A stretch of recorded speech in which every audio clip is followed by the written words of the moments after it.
Hello people of the internet, I am not an Englishman and this is yet another video on YouTube, but what makes this one a bit different from the others is that in this video I'll be talking about frequently feared questions by the directors when working with actors. A very catchy title, I know.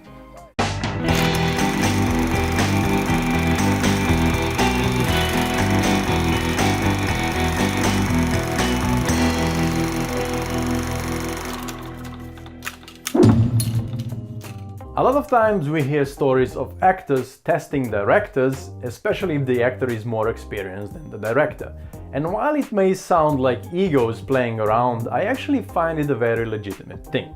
Actors want to know who they're working with and how much they can expect from their director. Of course, if it turns out the actor is only screwing around and doesn't want to cooperate, then different conclusions should be made.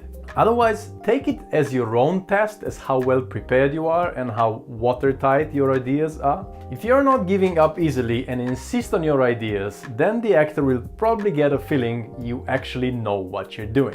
Which can as well be a double-edged sword. If you keep pushing your own ideas and they obviously don't work, it will have an opposite effect. That's why pre-production and thinking everything through 100 times is so important. I had a bit of a moment with one of my actors who was about twice my age and actually came out of retirement to shoot my film. He's worked on some pretty big Hollywood productions, whilst this was my first film, so you can imagine how scared I was.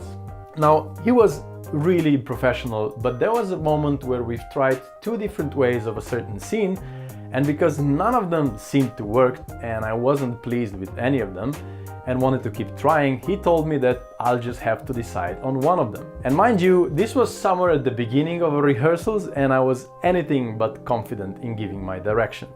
But I kept at it and was suggesting to try a third way of doing it just for the heck of it.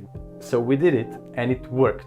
And it was after this moment that he saw he might be able to trust my decisions and it just all went smoothly. And another reason why this was a completely legit question or demand from his side is because actors entrust us with their performance. They offer us their skills and experience and what in the end showcases their ability, and if you're not capable of guiding them, they will look bad because of you.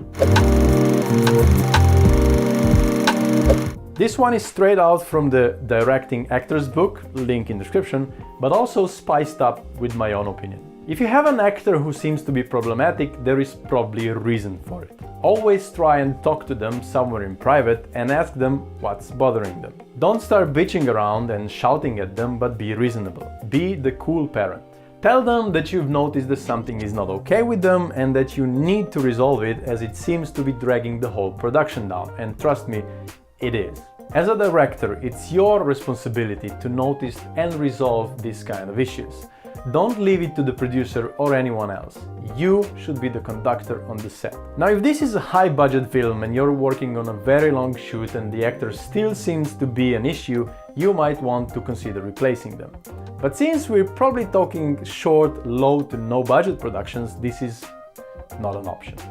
If you only have a weekend to shoot and you've already spent all your savings, you're pretty much stuck with what you've got. And in this case, you really need to try and resolve it. No one likes to work with people that have issues, especially not on a film set where there's a lot at stake and emotions play such a large role. So try not to be judgmental and always try to find the reason behind the problem and resolve it. There's quite a few of them if you're into playing games, that is. I would suggest games if you're working with a larger cast, as it's easier to get everyone relaxed and on the same level. The point of games, in my head anyway, is to clear any lines between the actors.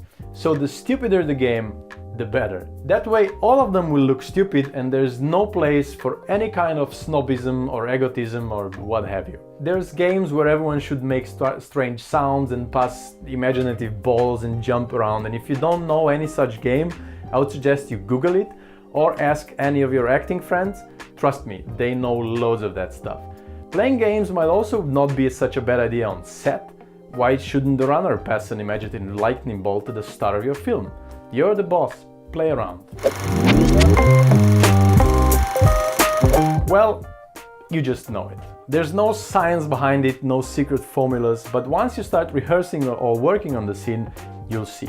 If you tried it in different ways and it still doesn't hit the spot, it probably has something to do with the script.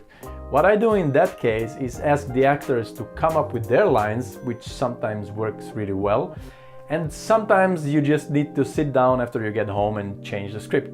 And I can't see what's wrong with that. Yeah, this one is probably the least pleasant, but also the least frequent as far as I'm concerned. There are a few reasons why this might be. First, well, it could be that you're just not sure enough about what you're doing. Your directions don't make sense and you don't seem to be confident in your decisions. And in that case, you can't really judge them, as it's their reputation on the line if their work won't look good. To avoid that, prepare as much as possible in pre-production. Put together your references, talk to your DOP, talk to your actors, and just go through every possible aspect of the film. Second possible reason is everyone is really tired. If it's been a long shoot and things haven't been going smoothly, people might become cranky. You will see that at day one there will be this amazing excitement on set, everyone laughing and smiling, and by the end of the day you'll probably have a few running jokes. Day two, you'll already see it's a bit harder to make people laugh, and the jokes that worked yesterday might not work as good as they did. And it's up to you to keep the same energy as you had the first day to keep everything up. And reason three is you're probably working with amateurs. I've worked with people that were way more experienced than me, and they haven't doubted me for a second. They know they're hired to do their work on set and not to cause trouble. In that case, unless you can afford to change them, you're going to have to work your way around it. Just try and pull as much out of them as you can. That's it. Thus we conclude the Working with Actors series. Kind of, not really series, but I think it was a 3-part video. For now, we'll return to it every now and again. Thanks for watching. Subscribe to the channel here if you haven't yet, and watch previous video or the latest video here. That's it. Spread the word. And yeah, go and make that film.